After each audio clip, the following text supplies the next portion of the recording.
क्या आपको लाइसेंस है कि आप अश्लील इलेक्ट्रॉनिक कंटेंट का प्रकाशन या प्रसारण कर पाए? एक आपने एक्शन ले लिया सर्विस प्रोवाइडर के विरुद्ध, तो एक ब्रॉडर मैसेज इकोसिस्टम में चला जाएगा कि साहब ऐसा है, अगर मैं अश्लील कंटेंट को प्रकाशित या प्रसारित करूंगा तो मैं आग के साथ खेलूंगा, और अगर मैं आग के साथ खेलूंगा तो जिम्मेवारी भी मेरी स्वयं होगी। हम लोगों का साइबर क्राइम कन्विक्शन रेशो अश्लील कंटेंट में लेस देन 1% है। तो इस संदर्भ में सरकार का दायित्व बनता है। इस मामले ने बहुत सारे मुद्दों को आज सेंटर स्टेज में ला खड़ा कर दिया है। पहली महत्वपूर्ण बात, क्या आपको लाइसेंस है कि आप अश्लील इलेक्ट्रॉनिक कंटेंट का प्रकाशन या प्रसारण कर पाए? नंबर 2, अगर आप लोकप्रिय भी हैं तो क्या आपकी freedom of speech and expression में ऑब्सीन कंटेंट को पब्लिश करना, ट्रांसमिट करना आता है? और तीसरी बात कि क्या सरकार की कुछ जिम्मेवारी है? और चौथी महत्वपूर्ण बात कि क्या सर्विस प्रोवाइडर्स का भी कोई दायित्व है इस दिशा में? तो पहले मुद्दा का तो बहुत स्पष्ट जवाब धारा 67 भारत का सूचना प्रौद्योगिकी कानून कहता है कि कानून ऑब्सैनिटी वर्ड डिफाइन नहीं करता। कानून कहता है कि अगर आप कोई ऐसी इलेक्ट्रॉनिक जानकारी का प्रकाशन करेंगे, प्रसारण करेंगे या प्रकाशन या प्रसारण में सहायता प्रदान करेंगे जो अश्लील है या जिसको देखने के बाद लोगों के मस्तिष्क पर एक नकारात्मक प्रभाव पहुंचेगा, तब आप एक दंडनीय अपराध कमिट करेंगे। सेक्शन 67 आईटी एक्ट में 3 साल की सजा है, 5 लाख रुपए जुर्माना है। हाँ, बहुत सीरियस ऑफेंस नहीं है, बेलेबल ऑफेंस है। आपको हक के तौर पर, अधिकार के तौर पर आपको बेल मिलती है। लेकिन दूसरी महत्वपूर्ण बात, क्या मेरी fundamental right of freedom of speech and expression में क्या वो शामिल है कि मैं अश्लील कंटेंट को भी प्रकाशित कर सकूं? तो लॉ बहुत क्लियर है कि आपके पास fundamental right of freedom of speech and expression तो जरूर है, लेकिन इस पर रीजनेबल अंकुश लगाए जा सकते हैं धारा 19(2) भारतीय संविधान के तहत। और वे अंकुश इसलिए लगाए जा सकते हैं पब्लिक ऑर्डर, डिसेंसी या मोरालिटी की दिशा में। तो इस संदर्भ में जब हम लोग यहाँ लॉ आया है section 67, 67A, 67B IT act, तो ये रीजनेबल अंकुश है। इसलिए आपकी fundamental right of freedom of speech and expression में अश्लील कंटेंट की स्पीच शामिल नहीं है। तीसरी बात, सर्विस प्रोवाइडर्स क्या कर रहे हैं?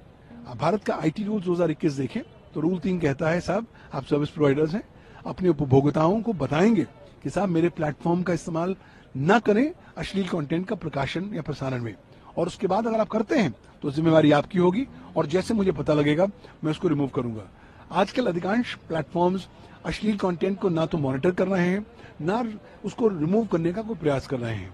आप ग्रीवेंस रिड्रेसल मैकेनिज्म में भी शिकायत दाखिल करें तो अक्सर आप पाते हैं कि जो 24 घंटों में उन्होंने काम करना है वो अक्सर अधिकांश सर्विस प्रोवाइडर्स नहीं किया करते। और चौथी महत्वपूर्ण बात, मुझे लगता है कि कहीं ना कहीं पॉलिटिकल विल अगर ज्यादा सशक्त होगी तो हम वर्तमान कानून को इफेक्टिवली इन्फोर्स करा पाएंगे। दूसरी बात, एक्शन ले पाएंगे सर्विस प्रोवाइडर्स के विरुद्ध, क्योंकि एक आपने एक्शन ले लिया सर्विस प्रोवाइडर के विरुद्ध तो एक ब्रॉडर मैसेज इकोसिस्टम में चला जाएगा कि साहब ऐसा है, अगर मैं अश्लील कंटेंट को प्रकाशित या प्रसारित करूंगा तो मैं आग के साथ खेलूंगा, और अगर मैं आग के साथ खेलूंगा तो जिम्मेवारी भी मेरी स्वयं होगी। अंततः मुझे लगता है जो उपभोक्ता हैं उनमें ज्यादा जागरूकता फैलानी होगी। कहा जाता है कि ignorance of law is no excuse in the eyes of law. तो इसलिए आप कानून से अनभिज्ञ हैं, उसका कानून से कोई ताल्लुक नहीं है। जितनी जल्दी आप कानून के जो प्रावधान है उनके के बारे में जानकारी आपको मिले, जागरूक हो, अच्छा है। कोशिश करें इस तरह के कंटेंट को कोई सोशल मीडिया पर, रील्स पर प्रकाशित प्रसारित ना करें, वरना शिकायत होगी, आपके खिलाफ मुकदमे होंगे और ये मुकदमे कई साल चले जाएंगे। तो कोशिश करें कि अपनी जो freedom of speech and expression है उसका एक सदुपयोग करें और उसको कंस्ट्रक्टिव दिशा में लेके चलें, ताकि हम कम्युनिटी और कम्युनिटी स्टैंडर्ड्स को भी अपहोल्ड कर सकें। सरकार से भी सवाल पूछा है सुप्रीम कोर्ट ने, उनका कैसे आप इसमें रोल देखते हैं सरकार? देखिए, मुझे लगता है केंद्र सरकार का बहुत महत्वपूर्ण रोल है। पहला तो यह है कि पॉलिटिकल विल होनी जरूरी है केंद्र सरकार की इस दिशा में। अब अधिकांश केसेस में हम पाते हैं कि अश्लील कंटेंट के बहुत सारे केसेस आते हैं, लेकिन या तो पुलिस दर्ज करती है तो उन्हें कन्विक्शंस नहीं मिल पाते। हम लोगों का साइबर क्राइम कन्विक्शन रेशो अश्लील कंटेंट में लेस देन 1% है। तो इस संदर्भ में सरकार का दायित्व बनता है कि एक, कानून का संशोधन करे, ऑब्सैनिटी को एक नॉन बेलेबल ऑफेंस बनाए ताकि एटलीस्ट एक ब्रॉडर मैसेज ला पाए। दूसरी बात, सरकार अगर कड़े कदम सेक्शन 79 और सेक्शन 85 भारत के आईटी एक्ट के तहत सर्विस प्रोवाइडर्स के विरुद्ध करेंगे तो भी एक सैल्यूटरी मैसेज जाएगा।